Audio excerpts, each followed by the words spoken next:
नमस्कार मित्रों, आज के इस वीडियो में जो व्यक्ति हमारे साथ है उसका जीवन किसी फिल्म से कम नहीं है।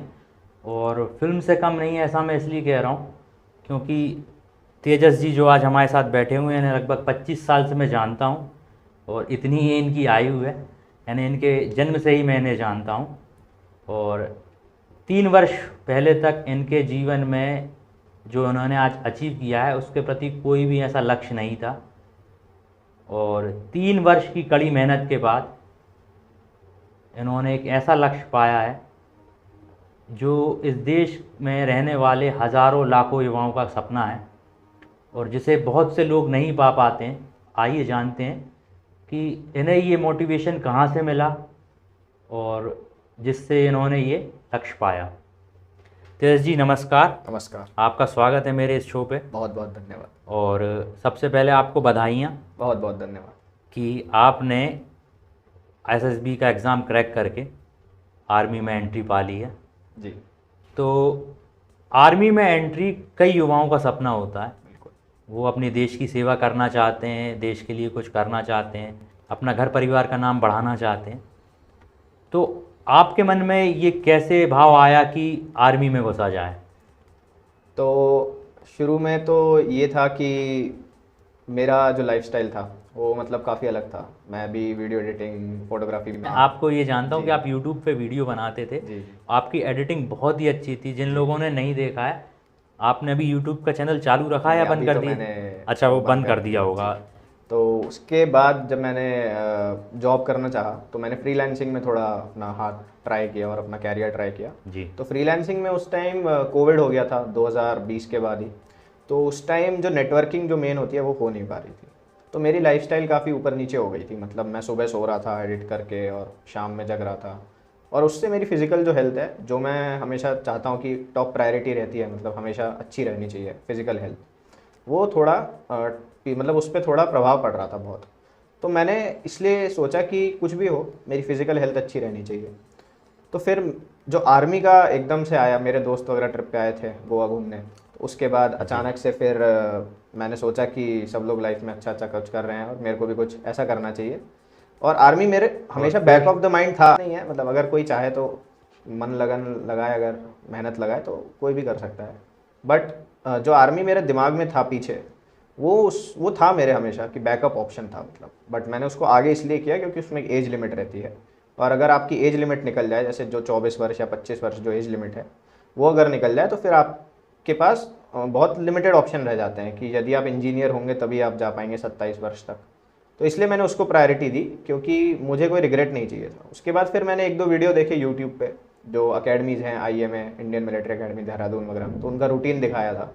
तो जब उनका रूटीन दिखाया तो मैंने देखा कि 4 बजे वो उठते हैं और शाम के 9, साढ़े 9, 10 बजे तक उनका बिल्कुल फिक्स रूटीन रहता है। उसमें सब रहता है, फिज़िकल गेम्स खेलना, पढ़ाई करना, सब बिल्कुल टाइम से टाइम। तो मैंने बोला इसी तरह की ज़िंदगी मेरे को चाहिए और इसी तरह का डिसिप्लिन और ऑर्गेनाइज जो लाइफस्टाइल है वो मेरे को चाहिए। तो उसके बाद से फिर मैंने डिसाइड किया कि मेरे को आर्मी में मैं 2 साल जो मेरे बचे हैं, जो मेरी एज लिमिट तक बचे हैं, वो मैं इसमें। यानी आपने आज से 2 वर्ष पहले जी इसकी तैयारी? जी, 2021 में। जी, यानी सिर्फ 2 वर्ष में आपने तैयारी की? बिल्कुल। और आपने अपना सिलेक्शन करवा लिया? जी। तो इसका सिलेक्शन का प्रोसेस क्या है? तो काफ़ी सारी एंट्रीज़ हैं आर्म फोर्सेज में जाने के लिए। मतलब तो अगर आप 10th 12th के बाद जाना चाहें तो NDA करके एक एंट्री है जी, जो UPSC ही एग्ज़ाम कराता है, नेशनल डिफेंस एकेडमी का। तो उसमें भी आप जा सकते हैं। उसमें 12th 10th 12th तक 12th यानी स्कूलिंग कंप्लीट करते करते आप एग्ज़ाम दे सकते हैं? जी बिल्कुल दे जी। सकते हैं। और ऐसी टेस्ट एंट्री है, TES एंट्री, वो टेक्निकल एंट्री स्कीम है जी। तो उसका भी OTA गया में होता है, ट्रेनिंग वगैरह बाद अच्छा। में।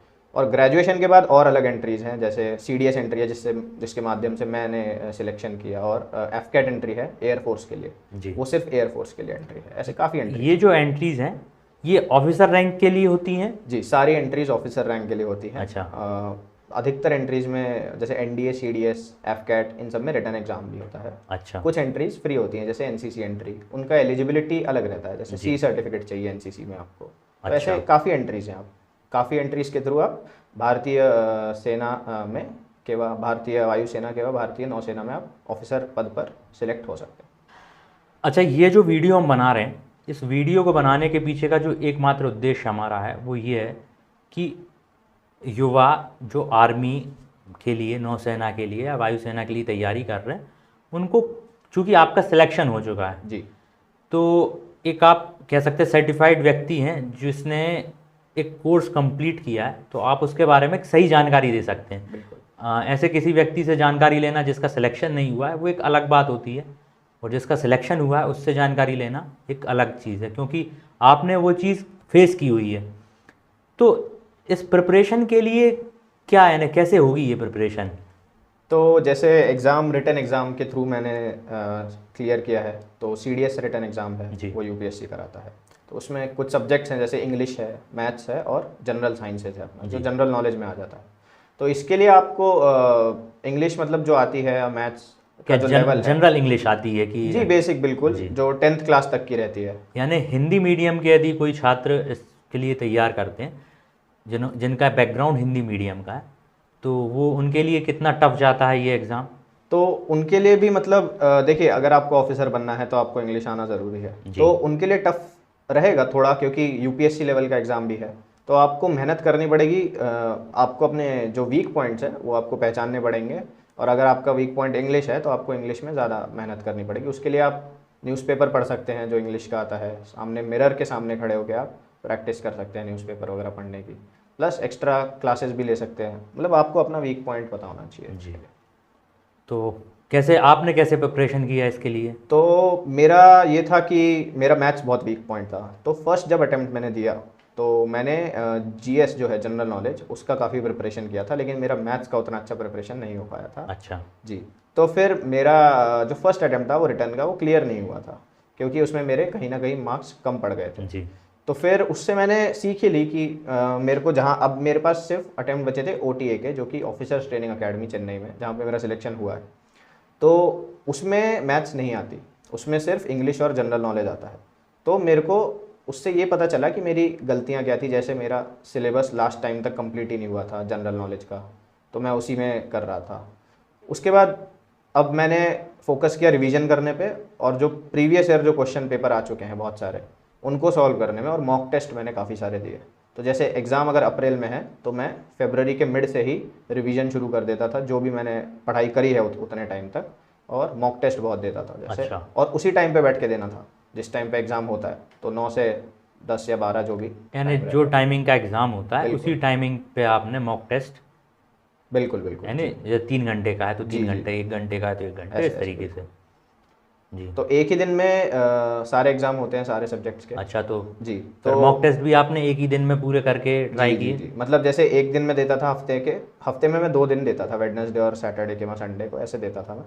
तो 9 से 11 एक देता था, फिर 12 से 1 घंटे का ब्रेक लेके 11 से 12 ब्रेक लेके 12 से 2 देता था।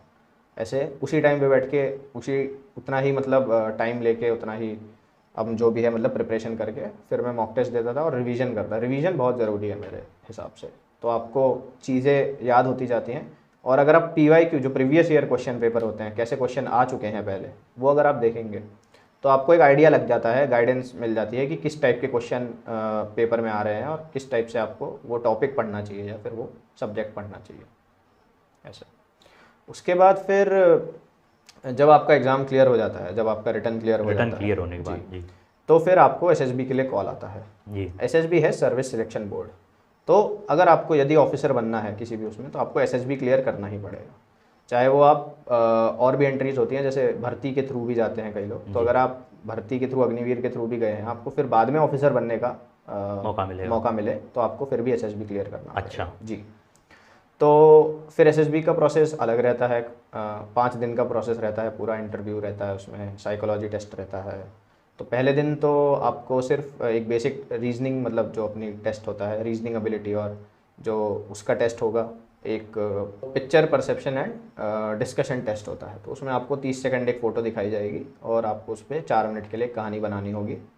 फिर वो कहानी बनाने के बाद आपका एक ग्रुप बना दिया जाएगा, जैसे 10, 12, 15 लोगों का। फिर एक नरेशन होगा, आप सब लोग अपना अपना कहानी का नरेशन करेंगे, और नरेशन करने के बाद एक डिस्कशन शुरू हो जाएगा। उस डिस्कशन में आपको एक कॉमन स्टोरी बनानी है, एक स्टोरी बनानी है। तो वो कॉमन स्टोरी बनाने के बाद फिर वो असेसर जो रहते हैं, जो वहाँ पे ऑफिसर्स बैठे हैं, वो आपको बोलेंगे ग्रुप को कि आप किसी भी एक व्यक्ति को नॉमिनेट करें कॉमन स्टोरी बोलने के लिए। तो पहला दिन स्क्रीनिंग का प्रोसेस बस इतना ही होता है। अच्छा जी। उसके बाद फिर जो स्क्रीनिंग में सिलेक्ट होते हैं जो लोग, उनका फिर फॉर्म वगैरह फिलिंग डॉक्यूमेंटेशन होता है थोड़ा सेम दिन। आपको रैक्स और लाइंस अलॉट की जाती हैं और फिर आप फ्री होते हैं पूरे दिन के लिए शाम तक। अच्छा, मैं आपसे थोड़ा रोकना चाहूँगा बिल्कुल। कि जैसे स्क्रीनिंग होती है तो जो बंदे पहले दिन सिलेक्ट होते हैं या जो स्क्रीनिंग टेस्ट पास कर लेते हैं, क्या उनको आगे जाने का मौका मिलता है, या 5 दिन का पूरा यानी 5 दिन पूरे कवर करते हैं, क्या रहता जी है? जी, ऐसा ही रहता है। जो स्क्रीनिंग में सिलेक्ट होते हैं उन्हीं को अगले 4 दिन तक रिटेन किया जाता है। अच्छा, यानी अगर आप स्क्रीनिंग पास नहीं कर पाएँ फर्स्ट डे की, जी। तो आपको अगले 4 दिन तो आपको अगले 4 दिन के लिए वो लोग रिटेन नहीं करते, आपको तभी एसएसबी सेंटर लीव कर देना पड़ता है, जिसकी वो सुविधा वो लोग कर देते हैं, बस से वो आपको भेज देंगे। तो अगले 4 दिन में फिर वो प्रोसेस शुरू हो जाता है, आपको वहीं रहना पड़ता है एसएसबी सेंटर में। तो पहला दिन जो टेस्ट होता है वो रहता है साइकोलॉजी टेस्ट। साइकोलॉजी टेस्ट में अलग अलग प्रकार के टेस्ट रहते हैं। जैसे एक टैट रहता है, थीमेटिक परसेप्शन टेस्ट, उसमें सेम वही रहेगा, फ़ोटोज़ दिखाई जाएंगी, आपको कहानी बनानी है, बट फ़ोटोज़ बहुत सारी होती हैं, 10 11 12 फ़ोटोज़ रहती हैं कुछ। उसके बाद एक वर्ड एसोसिएशन टेस्ट रहता है, आपको एक वर्ड दिखाया जाएगा, आपको उससे रिलेटेड कुछ एक सेंटेंस बनाना है, वो वर्ड से मिलता जुलता जो आपके दिमाग में आ रहा है। तो ऐसे 60 वर्ड आपको दिखाए जाएंगे।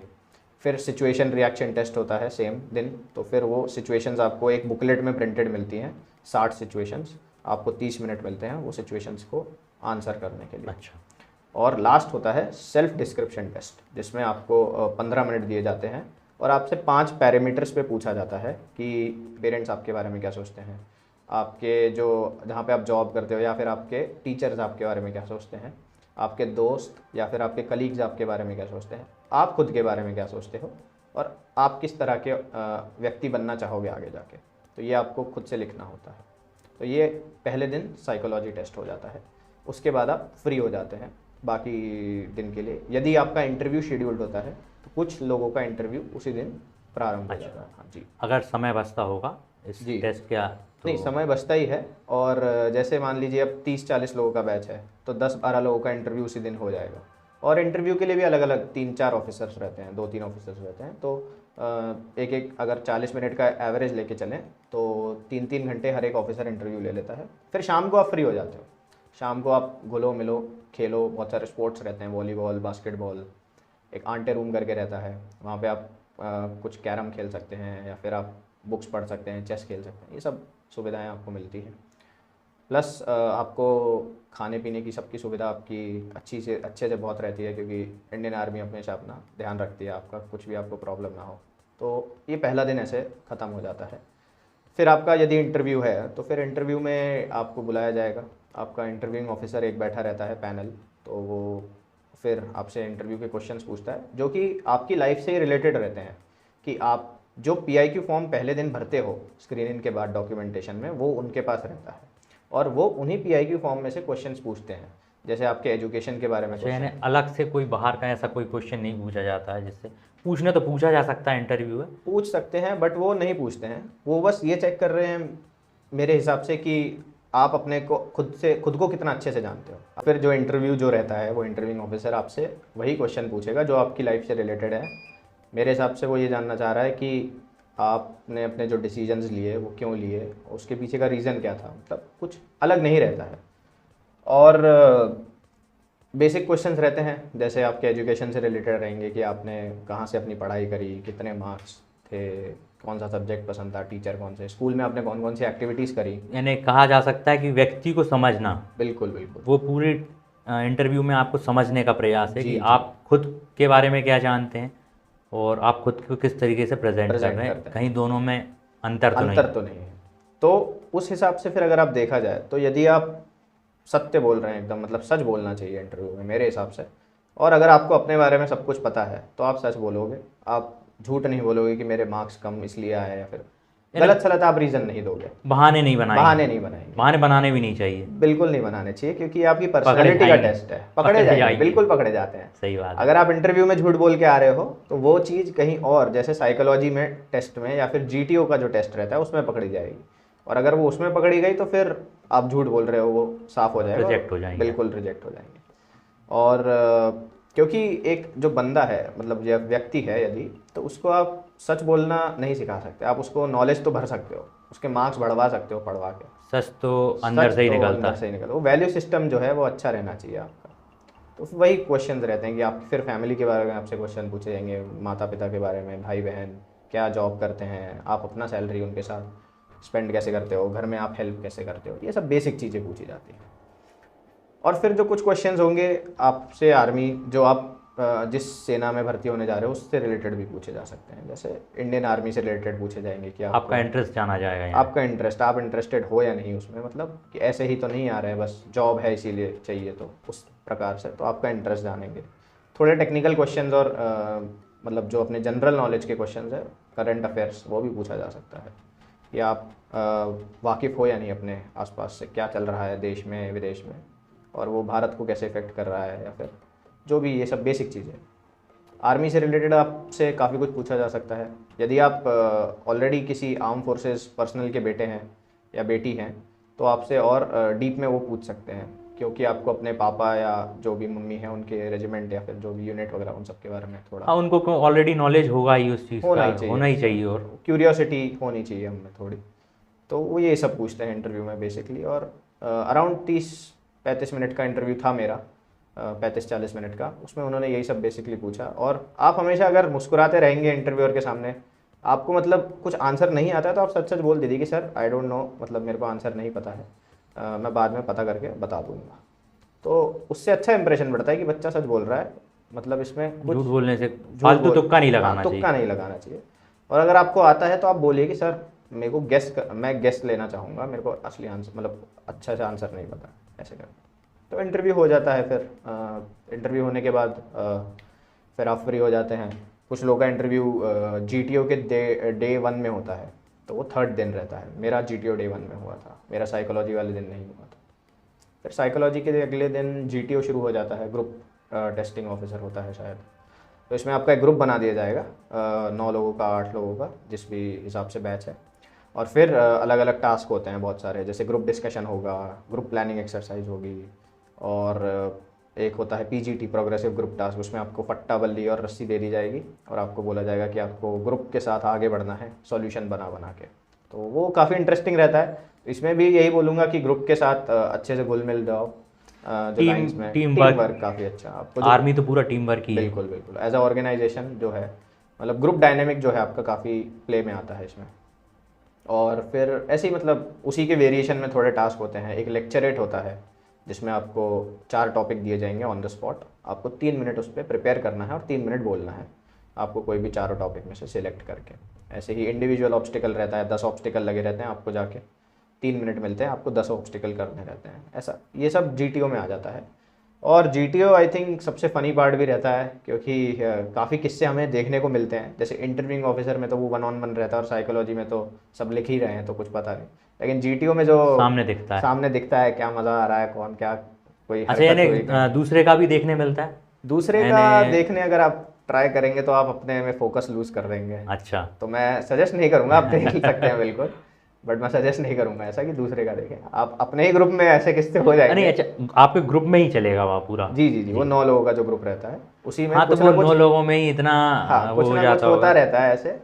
जैसे एक कमांड टास्क होता है, उसमें आप कमांडर होते हैं और आपको बोला जाता है कि आप 9 लोगों में से, मतलब जो बचे लोग हैं उनमें से 2 लोगों को बुलाइए, वो आपके सबऑर्डिनेट्स हैं, और आपको एक ऑब्स्टिकल दे दिया जाएगा।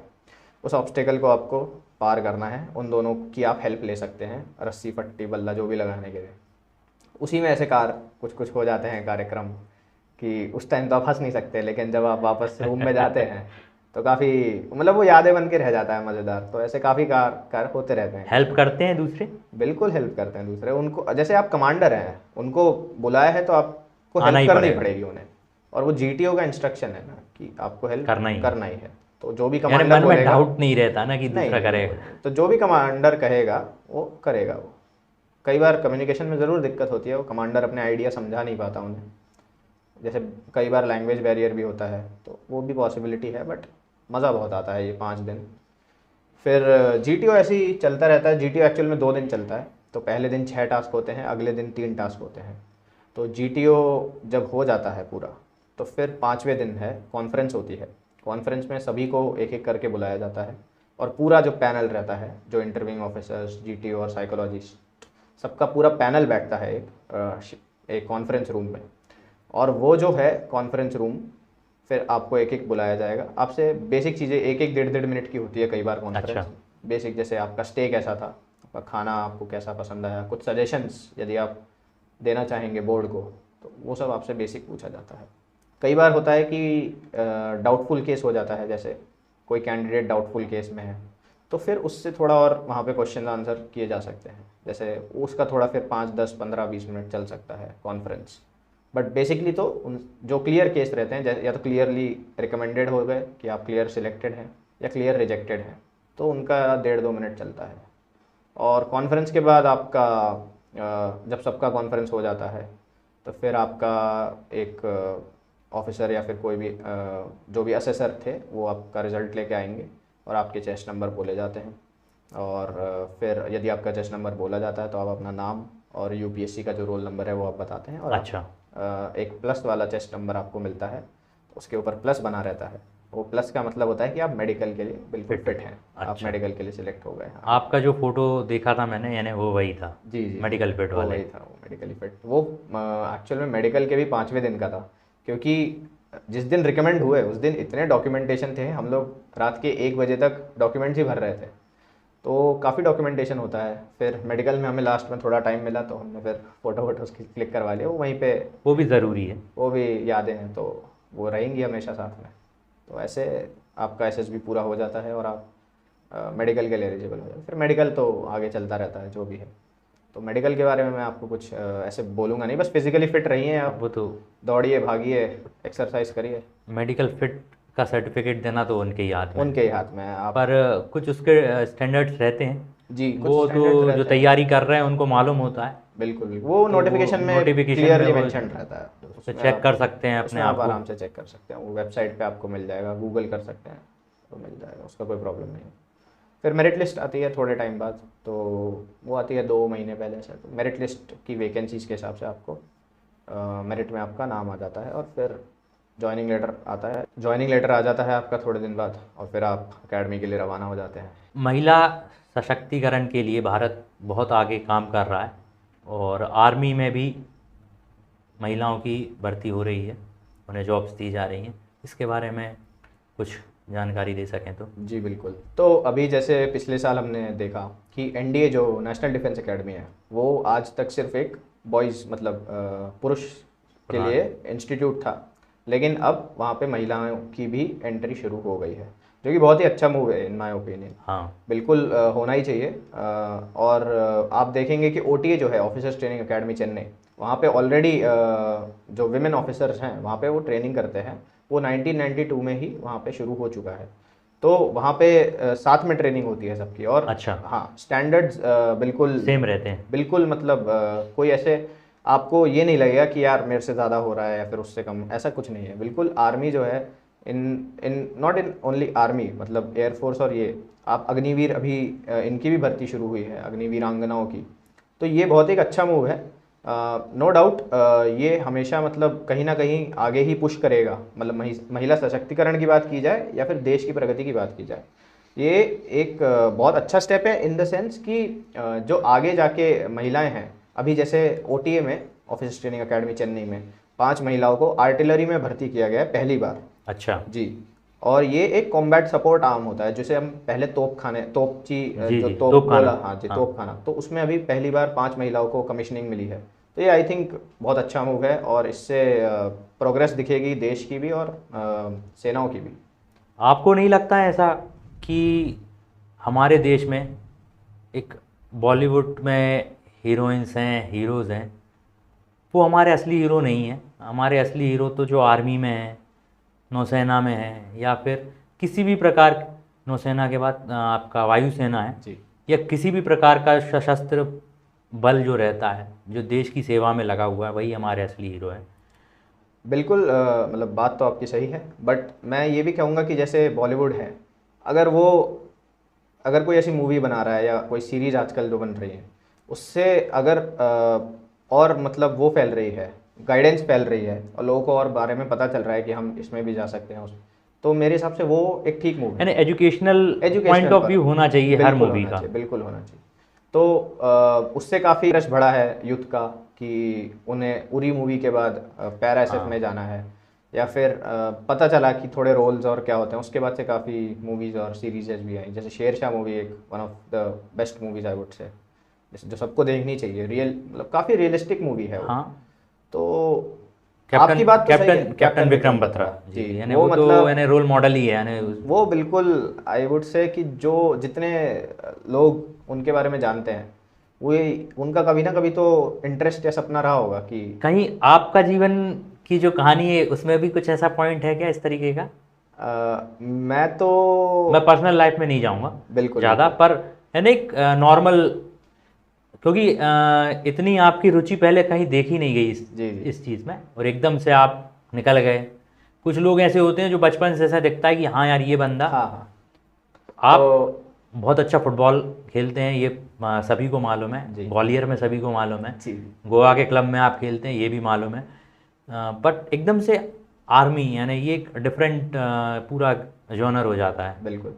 तो मेरे को ऐसे अगर मैं बोलूँ तो मेरे को ट्रैवलिंग में भी बहुत इंटरेस्ट है। तो मेरे को जब इंटरव्यू में पूछा गया कि आप आर्मी ज्वाइन क्यों करना चाहते हैं, तो मैंने यही बोला कि सर जो मेरे मेन रीज़न थे जैसे डिसिप्लिन और ऑर्गेनाइज, वो मैंने बोला, बिल्कुल बोला। फिर मैंने उन्हें बोला सर फिजिकल फिटनेस हमेशा अच्छी रहती है उन लोगों की। फिर मैंने उन्हें ये भी बोला कि सर एडवेंचरस लाइफस्टाइल है, काफ़ी ट्रैवलिंग करने को मिलेगा। मतलब ये भी एक, मेरे को ये नहीं पता था आज तक कि ये और भी एक माध्यम हो सकता है इस तरीके से। देशभक्ति तो फिर है ही अपने आप में देशभक्ति वो तो तो इस पॉइंट को सबसे पहला वही रहता है, एब्सोल्युटली, मतलब उसके बाद ही 2 3 4 शुरू होते हैं। बिल्कुल, मतलब देशभक्त तो हर कोई है मेरे हिसाब से। हर कोई देश की सेवा और मतलब देश की करना प्रगति चाहता में है। करना चाहता है और कर भी रहा है। इवन जो कृषि मतलब फार्मर्स हैं वो भी कर रहे हैं, कोई आईटी एम्प्लॉय है वो भी टैक्स दे के कर रहे हैं, सभी लोग मतलब देशभक्त हैं, इसीलिए यहाँ पे हैं आज, या फिर वीडियो देख रहे हैं, या फिर कुछ ना कुछ चाहते हैं कि देश आगे बढ़े। लेकिन आर्मी में जाके या फिर सेना में जाके जो आपको सेवा, देश सेवा का भी मौका मिलता है और देशभक्ति का भी मौका मिलता है, प्लस आपको एक अच्छी लाइफ भी आप जीते हैं। अच्छी लाइफ जीते हैं आप। आपको अपने जैसे सैकड़ों लोग मिलते हैं जो सेम गोल के लिए आगे बढ़ रहे हैं, और जो जर्नी है जो ऑफिसर बनने की या फिर आर्मी या फिर किसी में उसमें जाने की जर्नी जो है, वो बहुत सुंदर है मेरे हिसाब से, और वो काफ़ी कुछ सिखा देती है आपको, जो आपको ज़िंदगी भर काम आएगा। यानी सिलेक्शन होना ही पहला स्टेप है, बिल्कुल, उसके बाद तो फिर जर्नी चलती रहती है। है। और बहुत ही अच्छी चीज़ है, मैं मानता हूँ। यानी लोग आज आपकी एज के लोग जब मैं देखता हूँ, मैं तो सिलेक्शन प्रोसेस की एज से बाहर हो चुका हूँ, बिल्कुल पर मुझे बहुत अच्छा लगता है जब नए लड़कों का सिलेक्शन होता है और उनके घर वाले बहुत ही प्राउड फील करते हैं। घर वाले क्यों, यानी मोहल्ले से भी किसी बच्चे का हो जाता है तो लगता है कि यार बिल्कुल, बहुत कोई भी अच्छा गांव है का इसके, बच्चा हाँ, अगर चला जाता है तो तो पूरा गांव खुश रहता है, खुश और रहता वो है। सही बात भी है, और वो करना भी चाहिए, क्योंकि कोई यदि देश सेवा में जा रहा है क्योंकि तो हर व्यक्ति की बस की बात भी नहीं, मुझे ऐसा लगता है, क्योंकि टफ तो है। टफ तो है, बिल्कुल टफ है। और यदि आप मतलब दृढ़ निश्चय कर लें और मतलब आप डिसिप्लिन से जिएं और आप उसी तरह बर्ताव करें, आप ऑफिसर की तरह बर्ताव करें। और सिर्फ ऑफिसर की बात नहीं है, कोई भी अगर अग्निवीर के थ्रू भी जा रहा है तो उसमें कुछ ना कुछ बात होगी, जो तभी उसने उसका सिलेक्शन होगा। जो उसने फिजिकल क्लियर किया, जो उसने रिटर्न एग्जाम क्लियर किया। तो आई वुड से कि यदि आप में जोश है, परसिवरेंस, जो जोश जो वर्ड है वो आर्मी में काफ़ी चलता है। ये जोश जो है, जोश ही आपको आगे ले जाता है। जोश, परसिवरेंस आप कह लो, मतलब दृढ़ निश्चय, डिटर्मिनेशन जो है, ये सब आपको आगे ले जाते हैं, और आपका काम तो धैर्य, आपको करना ही पड़ेगा। धैर्य, धैर्य, बिल्कुल बिना धैर्य के नहीं हो सकता। नहीं हो सकता। कुछ कुछ लोग मैं जानता हूँ जिन्होंने 20 अटेम्प्ट दिए एसएसबी के लिए, बट वो आज भी दे रहे हैं, और मतलब उनको देख के मेरे को और प्रेरणा मिलती थी कि यार इसने 20 अटेम्प्ट दिए, आज भी दे रहा है, या फिर अब 20 अटेम्प्ट के बाद सिलेक्ट हुआ, 18 अटेम्प्ट, 15 अटेम्प्ट के बाद सिलेक्ट हुआ। तो अगर ये लोग कर सकते हैं तो हम भी कर सकते हैं। और उनकी मतलब जो उनका जो धैर्य और परसिवरेंस, पेशेंस जो आप कह लो, अनमैचेबल। मतलब क्या डेडिकेशन है, 20 अटेम्प्ट आप दे रहे हैं, एनडीए से आप दे रहे हैं, 6-7 साल आपने आर्मी को दे दिए या फिर जिसको भी, और आपने फाइनली सिलेक्शन ले लिया क्योंकि आप डिजर्विंग हैं उस चीज़ के लिए। सही बात है। अच्छा, मिलता भी उसी को है जो डिजर्विंग होता है। बिल्कुल, ये बात तो है।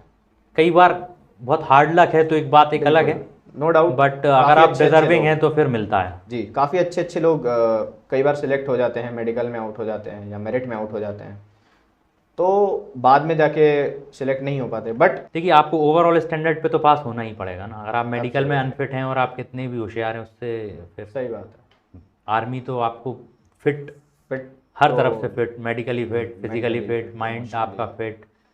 तो जी जी। तो काफ़ी दोस्त थे इस बार जो मेरे जो पहले ऑलरेडी सिलेक्टेड थे, बट वो कुछ रीज़न की वजह से इस बार सिलेक्ट नहीं हो पाए और पिछली बार बाहर हो गए थे। तो उनके लिए बुरा भी लगता है, बट क्या कर ठीक सकते है, हैं, अब ये कुछ कर सिस्टम नहीं है। सकते। बिल्कुल, ये सिस्टम है। और ये ज़रूर है जो फाइट है, टफ फाइट मारना आपको सिखा देता है एसएसबी। और इतना मेरे को पता है कि वो कुछ भी कर लेंगे ना, उसमें वो टॉप लेवल का पहुंच परफॉर्म जाएंगे। करेंगे। बिल्कुल। आर्मी में सिलेक्शन भी हो गया है। जी घर में जब पहली बार इसके बारे में बात की गई होगी, जी। तो क्या लोगों के प्रतिक्रिया थी, क्या यानी किस तरीके से लोगों ने इसको लिया, सिलेक्शन को नहीं, जब आपने फॉर्म भरा होगा पहली बार, जी तो क्या रिएक्शन थे घर पे? हाँ, तो मेरे माता पिता जो हैं, मैं उनको, मतलब उन्होंने मेरे को हमेशा सपोर्ट किया है जो भी मैंने डिसीजन किया है।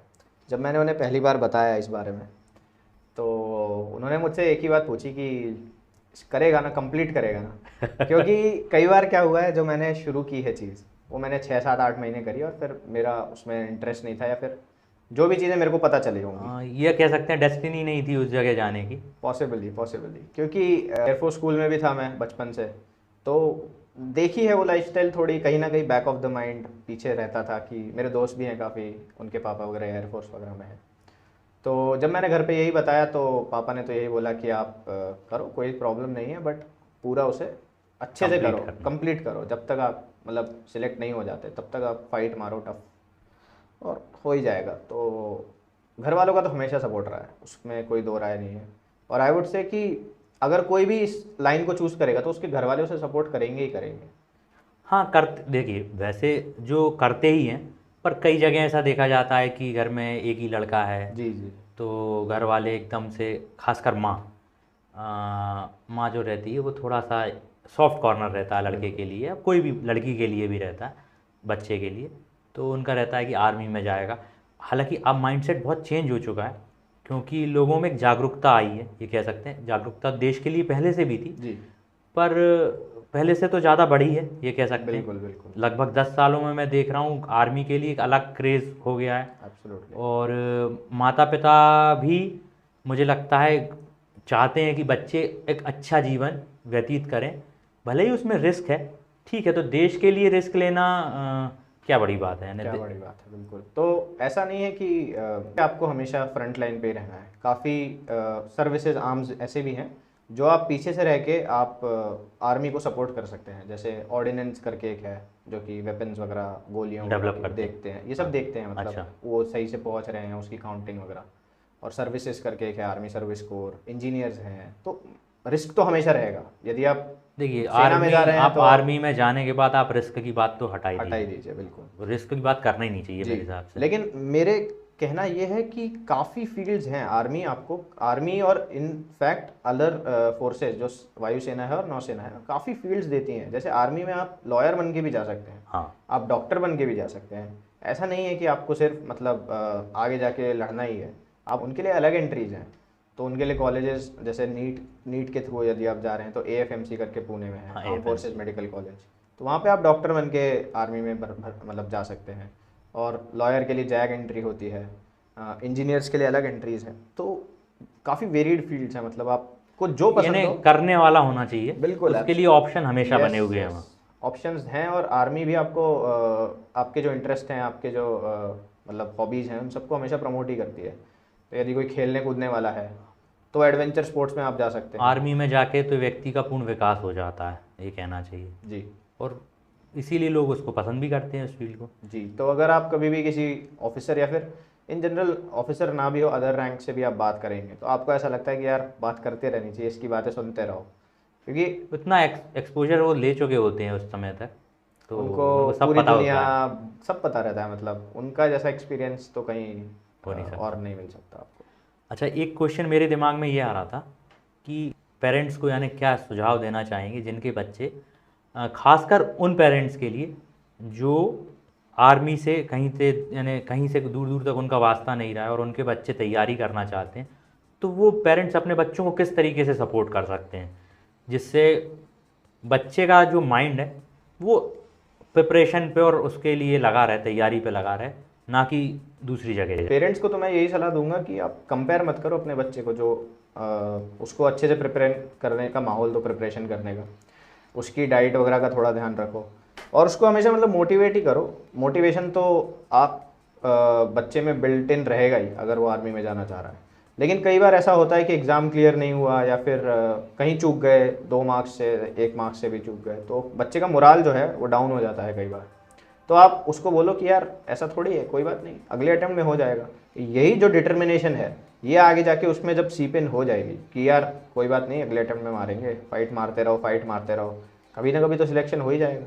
और ऐसा भी नहीं है, अगर आप मेहनत इतनी कर लो कि आपका दूसरे अटेम्प्ट या तीसरे अटेम्प्ट में ही हो जाए, जैसे मेरा हो गया, तो कभी भी पेरेंट्स को उन्हें पीछे खींचना नहीं चाहिए, उन्हें कंपेयर नहीं करना चाहिए, उनको हमेशा माहौल, यानी कि फेलियर से पेरेंट्स को भी नहीं डरना चाहिए। बिल्कुल नहीं डरना। जो एग्ज़ाम दे रहा है उसकी तो बात ही अलग है, पेरेंट्स को भी पूरा सपोर्ट देना चाहिए क्योंकि सरल नहीं है ये चीज़। इसमें एक रात में होने वाली चीज़ भी नहीं है जी, कि बंदे ने फॉर्म भर दिया अगले दिन एग्ज़ाम देने चला। प्रॉपर प्रिपरेशन लगती है, तो माँ बाप को उतनी तैयारी करवाने के लिए उसका प्रॉपर सपोर्ट देना चाहिए। प्रॉपर सपोर्ट देना चाहिए। और यूपीएससी का एग्जाम है तो उसमें टाइम लगेगा। मैं सिर्फ सीडीएस की बात कर रहा हूँ क्योंकि मैं उसके थ्रू गया था। नहीं, आप तो बट इन अगर आप आर्मी की इन जनरल भी बात करो और किसी भी सेना की बात करो तो उसमें टाइम लगता है, क्योंकि ये ओवरऑल पर्सनैलिटी डेवलपमेंट का मामला है। इसमें ऐसा नहीं कि सिर्फ आपने 3-4 घंटे हर रोज़ रात में 1 हफ्ता पढ़ाई करी और आप निकल गए। यदि आप पर्सनैलिटी अपनी अच्छी रखेंगे, अपना एटीट्यूड अच्छा रखेंगे कि कोई बात नहीं, हो जाएगा, जो भी आएगा हम देख लेंगे। ऐसा कहा जाता है कि ऑफिसर बनने से पहले जब आप प्रिपरेशन करते हैं उसकी तैयारी, आपको उसी दिन से आपकी ऑफिसर बनने की प्रिपरेशन बिल्कुल हो जाती है शुरू। तो यानी यही एक बात हुई ना। हाँ, मतलब आपको बिहेव वैसे ही करना चाहिए, फिर आप बच्चे बन के नहीं रह सकते। आप में मैच्योरिटी आ जानी चाहिए कि एक ऑफिसर कैसे बोलता है, कैसे बात करता है, उठता है, बैठता है। आप अगर आप किसी भी ऑफिसर को आप देखोगे तो उसमें जो ज़ील रहता है, एक अलग ही मतलब ऑरा टाइप जो वाइब कह लो आप आज के बच्चों के हिसाब से, वो बहुत अलग रहता है। और यदि आपको वैसा, आपको सेम पद पे जाना है तो आपको अपने में खुद बहुत चेंजेस करने पड़ेंगे। जैसे मैंने भी बहुत चेंजेस किए। मैंने अपना जो है, मेरे को बुक्स पढ़ना पसंद नहीं था तो मैंने बुक्स पढ़ना शुरू कर दिया। और ऐसे ही काफ़ी स्मॉल स्मॉल चेंजेस जो होते हैं, जल्दी उठना, फिजिकल एक्सरसाइज करना, टाइम से सोना, टाइम से खाना, ये छोटी छोटी चीज़ें ही डिसिप्लिन। मैं तो इसी वर्ड पे बहुत फोर्स करता हूँ कि डिसिप्लिन जिसके पास है, और आर्म फोर्सेस तो डिसिप्लिन का बेडरॉक है, मतलब उसमें तो डिसिप्लिन के बिना कोई, ये छोटी छोटी चीज़ें ऐड अप, जुड़ के बहुत एक बड़ी चेंज ला देती हैं आपकी पर्सनालिटी में। और कहीं पे भी आप फिर बाहर जाते हो, किसी से भी बात करते हो तो उन्हें भी वो फील होता है, वो चेंज महसूस होता है। तो ये जो है ओवरऑल गेम है, मतलब सिर्फ पढ़ाई या सिर्फ खेल कूद या सिर्फ दौड़ भाग के करके ऐसा नहीं। यानी आर्मी में सिलेक्शन कोई 6 महीने की बात नहीं है, कोई 2 महीने की बात नहीं है, 1 साल की भी बात नहीं है। मैं तो ये जानता हूँ। हो सकता है कहीं आपको ऐसा लगता हो कि मैंने अपन जब बात कर रहे थे उसके शुरुआती दौर में ये कहा था कि मैं आपको 25 साल से जानता हूँ और आपकी जो प्रिपरेशन है वो सिर्फ 3 साल की है। ऐसा नहीं है, आपकी प्रिपरेशन उसी दिन शुरू हो गई थी जिस दिन आप एक स्कूल में आपने एडमिशन लिया। हो सकता है वो आपको समझ में ना आ रहा हो, बट वो धीरे धीरे एड ऑन होती गई और आपको जिस दिन वो खुद समझ में आ गई कि मैं ये कर सकता हूँ, पर उस दिन आपने उसका प्रिपरेशन एग्ज़ाम के लिए शुरू किया। बिल्कुल बिल्कुल। पर आर्मी के मटेरियल आप शुरू से थे यानी। कुछ क्वालिटीज़ ऐसी रहती हैं जो बचपन से ही हम में इनग्रेन हो जाती हैं। जैसे अगर आप करेज आप में बहुत है या फिर आप रिस्पॉन्सिबल बहुत हैं, आप घर के काम करते रहते हैं छोटे मोटे। एक किस्सा मैंने सुना है आपका जी। कि लद्दाख, आप भोपाल से लद्दाख साइकिल से जाने वाले थे और टिकट भी बुक हो गई थी। वो तो अब वो भी वही वाली बात है कि आपके शायद लक में नहीं था वो उस टाइम जाना। तो क्या हुआ था उस केस में? हाँ, तो उस टाइम प्रिपरेशन तो हो गई थी जो आपने अभी पूछा। मैं साइकिल से ये ट्रिप करने वाला था, और 10-12 दिन का कुछ ट्रिप हमने प्लान किया था, और फिर मैं दिल्ली तक गया। और जब मैंने न्यूज़ चेक किया तो वेदर थोड़ा बिगड़ गया था, तो रोहतांग पास जो रहता है, जो मेन गेटवे है लद्दाख लेक के लिए, उसमें बहुत बर्फ़बारी हो गई थी, तो वो ट्रिप वहीं पे ख़त्म हो गया था यूकुट से। तो फिर मेरे को वापस लौटना पड़ा। बट वो जो जोश जज्बा, जो करेज वाला जो फैक्टर है, वो तो रहता ही है। तो यदि आप कहीं घूमने भी जा रहे हैं, तो जैसे एसएसबी के पहले भी मैं एक दिन अमृतसर घूम आया था थोड़ा, अच्छा। एक दिन के लिए, हाँ। और एसएसबी में सिलेक्ट हो गया, और फिर मेडिकल हो गया, तो फिर से मैं एक दिन चला गया था कि मेरे को वाघा बॉर्डर की सेरेमनी जो मिस हो गई थी, वो देख लिया वो आपने? मैंने देख के आया था। अरे बिल्कुल। वाह और भाई, बहुत अच्छा। गोल्डन टेम्पल जो है अपना, वहाँ पे भी जाके आया था लंगर वगैरह में। तो वो अंदर से ही आप में क्यूरियोसिटी और वो सब धीरे धीरे बिल्डअप होता है ओवर द ईयर्स। तो आगे भी साइकिल से लद्दाख है कि? पॉसिबल है, जब अगर टाइम मिले। अभी तो देखिए, अगर टाइम मिला तो ज़रूर करेंगे। चलिए ठीक है, अब जब भी आप साइकिल से लद्दाख जाएंगे जी जी, मुझे ज़रूर पूछिएगा। बिल्कुल बिल्कुल। साइकिल का तो मैं नहीं कह सकता हूँ, पर मैं आपके साथ ज़रूर बना रहूँगा। बिल्कुल। तो आज की वार्तालाप हम यहीं समाप्त करते हैं, और आशा करते हैं भविष्य में तेजस जी बहुत ऊंचे मुकाम पाएंगे, देश की सेवा में तत्पर रहेंगे, अपने परिवार का नाम रोशन करेंगे। यही मेरी शुभकामनाएं हैं। बिल्कुल, थैंक यू वेरी मच। और आपसे आज बातचीत करके बहुत मज़ा आया। बिल्कुल, धन्यवाद। आशा मुझे है भी मतलब बहुत मज़ा आया, ऐसे अपना एक्सपीरियंसेस शेयर करने को मिलता है। और अगर मेरे एक्सपीरियंस से किसी को गाइडेंस या फिर कोई थोड़ी हेल्प या मिल सके तो बहुत ही अच्छी बात है। मैं भी यही कहना चाह रहा था कि आज के इस वीडियो से यदि किसी को लाभ मिलता है तो ये मेरे लिए एक बहुत ही हर्ष का विषय रहेगा, क्योंकि एक व्यक्ति जो अपने सामने बैठा हुआ है वो सब कुछ फेस करके आपको सब चीज़ें डिटेल्स में बता चुका है। और कहीं भी अगर आपको कोई प्रिपरेशन कर रहा है, कोई डाउट है और कोई पूछना चाहता है, तो आप मुझसे आप कांटेक्ट कर सकते हैं। मैं तेजस जी से आपकी बात करवा दूंगा ना? बिल्कुल बिल्कुल, करा सकता हूँ ना? कोई प्रॉब्लम। ठीक है, समाप्त करें। बिल्कुल। जय हिंद, जय भारत। जय हिंद, जय भारत।